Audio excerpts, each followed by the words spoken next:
रियासती भरिसां दाली शाख वटि मुबैना तौर पुलिस मुक़ाबिलो हिक जवाबदार अब्दुल गफ्फार कलोड़ो खे हथियार ऐं गोलियुनि समेत गिरफ़्तार करे वरितो। रियासती पुलिस कूड़ो मुक़ाबिलो ॾेखारे मुंहिंजे भाउ खे संदसि घर ते छड़ाए करे गिरफ़्तार कयो आहे। गिरफ़्तार जवाबदार जी भेण शाहिदा कलोड़ो जी वीडियो सोशल मीडिया ते वायरल थी वई।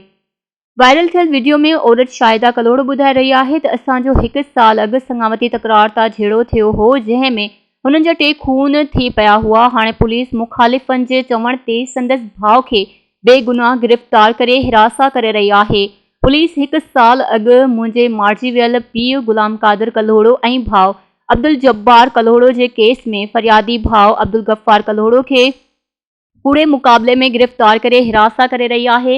असांजो संगावती तकरार तां थियल झेड़े में मुंहिंजो मुड़ुसु अब्दुल हफ़ीज़ कलोड़ो पिणु मारिजी वियो हो, जंहिं जे केस में फरियादी मां पाण आहियां, जॾहिं त मुंहिंजे पीउ ऐं मुंहिंजे भाउ जे मारिजी वियल केस में मुंहिंजो भाउ फरियादी आहे, जंहिं खे पुलिस मुख़ालिफ़नि जे चवण ते कूड़े मुक़ाबले में गिरफ़्तार कयो आहे।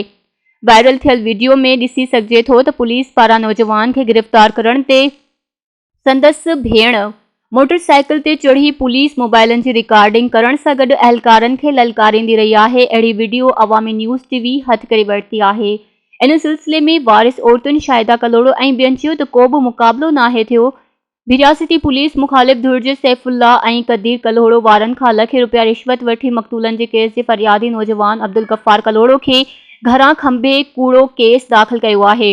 राब्ते ते DSP भिरिया अब्दुल सत्तार उजण ॿुधायो त गुज़िरियल राति ख़ुफ़िया इतला ते मुक़ाबले बाद हिक जवाबदार खे हथियारनि समेत गिरफ़्तार कयो आहे, जॾहिं त 5 ॼणा मुक़ाबले दौरान फ़रार थी विया आहिनि। मज़ीद खबरों और तफ़सीलात के लिए विजिट करें हमारी वेबसाइट www.awamiNewsHD.com।